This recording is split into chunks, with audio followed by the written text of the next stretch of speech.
Para começar, o presidente nacional do PL, Valdemar Costa Neto, adiantou seu retorno ao Brasil. Ele estava em Miami, voltou ao país com o objetivo de resolver o conflito entre Flávio e Michele Bolsonaro, depois das críticas da ex-primeira-dama ao enteado e pré-candidato pelo partido Flávio. Em entrevista a um noticiário, Valdemar afirmou que os dois precisam chegar a um entendimento às vésperas da eleição presidencial. Abro aspas. Se nós não nos entendermos, nós vamos perder a eleição. E quem vai pagar é o Bolsonaro, fecho aspas. O recente conflito foi motivado pelo apoio do pré-candidato do PL, a Ciro Gomes, do PSDB, na disputa eleitoral do Ceará. A ex-primeira-dama é contra essa decisão e disse que foi humilhada pelo enteado quando tentou comunicar a sua opinião. Conforme Costa Neto, o apoio do PL a Ciro não é preferência do partido, mas é fundamental para que não percam para o Partido dos Trabalhadores. Chamar os nossos comentaristas, o Roberto Mota já está ao vivo com a gente. Mota, seja muito bem-vindo, uma ótima noite a você.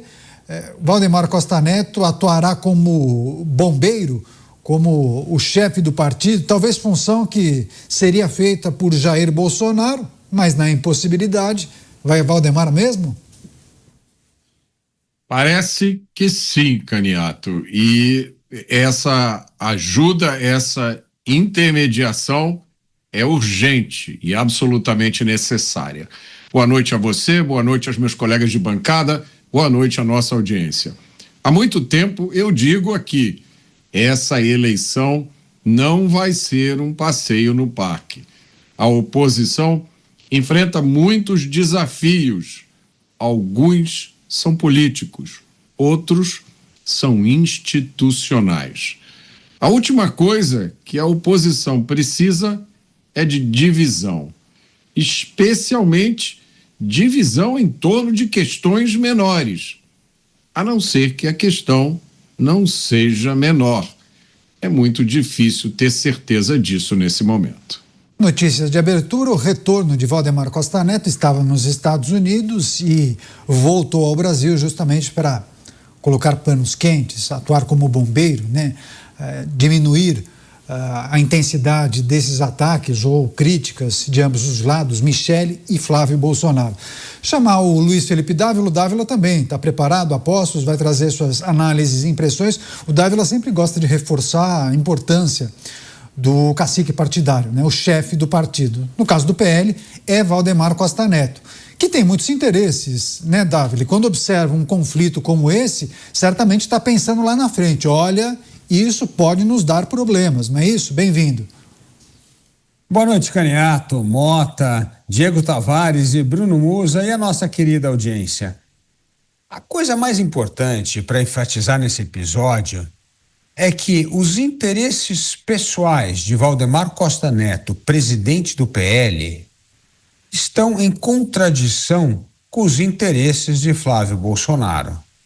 O presidente do partido tem como interesse maior não eleger o presidente da República, mas sim eleger a maior bancada possível para ter o maior quinhão do fundo eleitoral e do fundo partidário. Eleição majoritária é um segundo tema. Consome tempo, dinheiro e tira o foco daquilo que dá retorno financeiro e político ao partido, que é o número da bancada e a quantidade de dinheiro do fundo partidário, do fundo eleitoral. O presidente do partido não consegue conciliar essa divergência. O que ele quer é diminuir a tensão no núcleo do partido para que ele possa conseguir eleger a maior bancada e, ao mesmo tempo, conseguir eleger o presidente da República. Esta é uma missão difícil, complicada, que mostra que a divergência na direita não é apenas ideológica, ela se dá em torno de interesses divergentes. E interesses divergentes só beneficia o governo, porque o governo só tem um único interesse: se reeleger e manter-se no poder. Por isso, a base governista, apesar de todas as divisões, está extremamente unida no objetivo final, reeleger Lula, porque Lula é o puxador de votos para a esquerda. É ele que vai fazer bancada, governadores, senadores. No caso da direita, essa bola está dividida e as divisões entre Michele Bolsonaro e Flávio Bolsonaro só agravam a divisão que pode comprometer não só vencer a maioria no parlamento, tanto na Câmara como no Senado, como também correr o risco de perder uma eleição presidencial por causa de divergências internas. Bons pontos trazidos pelo Dávila. Não se sabe exatamente se houver uma intensificação de divergências, quais serão os impactos na pré-campanha e na campanha de Flávio Bolsonaro. Deixa eu chamar o Bruno Musa. O Bruno Musa trouxe ontem reflexões importantes a respeito do que poderia estar acontecendo nos bastidores do PL, da pré-campanha, mas principalmente da família Bolsonaro. E a figura do patriarca, né, do pai, Jair Bolsonaro, ele se posicionou? Ou qual foi a posição dele após as postagens? Musa, você disse ontem, alguma coisa não fecha, né? De ontem para hoje, com esse retorno de Valdemar Costa Neto, isso adiciona algum tipo de informação naquele xadrez que você tentou desvendar ontem? Bem-vindo, boa noite.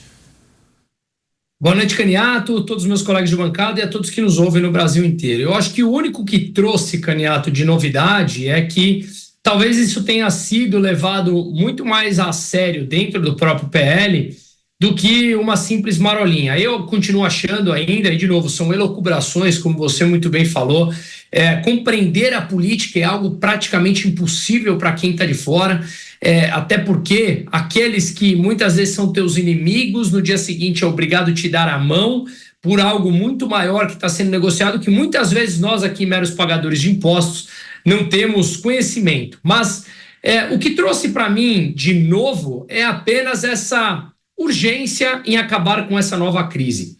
Eu concordo muito com o Dávila. Veja, pensando de forma pragmática, se a maior importância é eleger o maior número de bancada, claro que eleger o presidente que ele está apoiando é importante. Ele vai pleitear mais ministérios, vai pleitear um maior número maior montante do nosso dinheiro.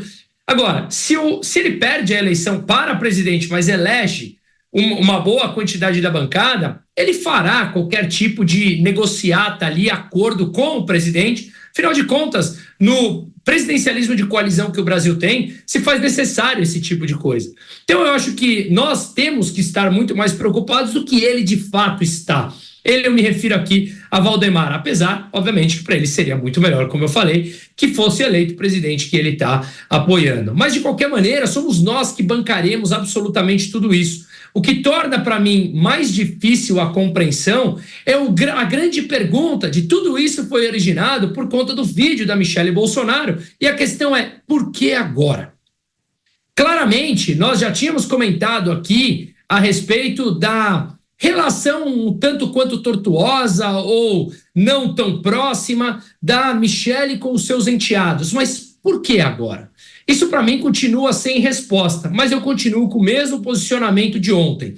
Apesar da dificuldade dessa compreensão, eu continuo achando que no frigir dos ovos ali, esse foi uma situação em que piora para a Michele. Não sei quais seriam os interesses dela, se de fato ela sair em algum momento como candidata ou para presidente ou algum outro cargo público, mas de qualquer maneira eu acho que isso tende a sair pior para ela do que para o Flávio, que inclusive as pontuações nas redes sociais mostraram que foram mais contra ela e a favor do Flávio, indo nessa direção do que eu falei. Então eu continuo ainda não tendo a resposta e talvez nunca tenhamos do por que tudo isso? Por que nesse exato momento, há poucos dias de concretizar uma campanha presidencial? Isso ainda continua sendo um grande mistério. Pois é interessante, porque muitos diziam, teve a postagem, mas depois teve o pedido de desculpas, né? As respostas de Flávio Bolsonaro colocaram um ponto final. Não mesmo. Não mesmo. Quem achou que essa história tinha sido encerrada, não. Porque, inclusive, Michele Bolsonaro fez uma postagem enigmática, colocou um versículo bíblico. E aí, quem deu a resposta, ou possivelmente a resposta, não foi Flávio. Foi a esposa de Flávio Bolsonaro que também colocou um versículo bíblico e que, a depender da análise, parece sim uma resposta àquilo que escreveu, ou uma contraposição àquilo que escreveu Michele Bolsonaro. Deixa eu chamar o Diego Tavares, também está com a gente. O Diego não estava no programa de ontem, então vai trazer naturalmente seus apontamentos e reflexões a respeito dessas desavenças públicas na família Bolsonaro. Diego, seja bem-vindo. Uma ótima noite a você. É possível fazer um exercício ou dá para medir o impacto desse tipo de divergência pública da família Bolsonaro ainda na pré-campanha, às vésperas de formalização das chapas, enfim? E o papel de Valdemar nessa história, já que Jair está em prisão domiciliar? Bem-vindo. Obrigado, Caniato. Uma boa noite a você, boa noite aos meus colegas de bancada e à nossa audiência dos Pingos nos Is. É sempre muito bom participar desse programa. Caniato, eu confesso que, na minha visão a respeito do processo político, que pode estar contaminada por um excesso de pragmatismo, considerando o contato que eu tenho com o mundo político, né? Eu acho que talvez seja irremediável a questão da direita nesse ciclo eleitoral. Desde sempre a direita bolsonarista tem lidado com essas questões internas, com essas disputas, essas brigas, ora com Eduardo Bolsonaro como protagonista, ora como Michele, o Flávio Bolsonaro sendo tragado sempre para essas discussões. Isso passa um recado muito ruim a quem pretende formar um grupo político para disputar as eleições presidenciais contra quem detém a máquina pública. Isso passa um recado para as pessoas, para os possíveis apoiadores de que, ora, eles não se entendem entre eles. Quem serei eu nessa coalizão? Quem serei eu? Que tipo de papel eu jogarei nesse tabuleiro se eles não conseguem se entender naquilo que deveria ser o núcleo duro? Então eu acho que, do ponto de vista de projeto político, esse tipo de disputa abala de forma muito significativa o bolsonarismo. Só que eu acho que talvez o que nós acompanhamos nesse movimento tenha sido um novo teste de uma possível troca de player diante de um certo desespero da ala bolsonarista, porque o caso Master, quando atingiu Flávio Bolsonaro, o colocou em uma tendência de queda que parece cada vez mais consistente. Isso deixa muito mais difícil que, de fato, esse projeto atinja a vitória nas eleições presidenciais que se aproximam, considerando, inclusive, o avançar do calendário eleitoral. Então, talvez tenha sido um teste do próprio Partido Liberal. Aí, entrando na resposta à sua pergunta sobre o papel de Valdemar, que agora dá a sua declaração, enfim, finge que foi pego um pouco de surpresa, mas até considerando a qualidade do vídeo de Michele Bolsonaro, tudo me leva a acreditar de que nós acompanhamos realmente um vídeo muito bem elaborado, um movimento político muito bem pensado, para que seja taxado simplesmente como um desabafo de uma ex-primeira-dama chateada com os enteados. Ora, o vídeo tinha produção, tinha cenário, a roupa dela comunicava, os símbolos sobre a mesa comunicavam, tinha o mapa do Brasil, tinha ali uma estrela de Davi, tinha alguns símbolos ligados ao trabalho que ela desempenha junto ao público surdo-mudo, tinha tradução em libras no vídeo, um texto que claramente era lido em um teleprompter. Então, eu acredito que nós acompanhamos, na verdade, um teste, um balão de ensaio para saber exatamente qual seria a reação do público bolsonarista. Se, de repente, haveria sinais para uma possível troca, considerando ainda tudo que Flávio Bolsonaro pode enfrentar daqui até as eleições, todo o desgaste que ele ainda pode enfrentar daqui até as eleições. Eu tenho bastante convicção que as próximas pesquisas que serão realizadas sobre as intenções de voto presidencial voltarão a testar cenários um pouco mais amplos com Michele Bolsonaro. Talvez, se o desempenho de Michele após esses fatos surpreender e a queda de Flávio ainda for uma crescente, possivelmente não vai me pegar de surpresa se nós acompanharmos uma alteração de rumo no Partido Liberal.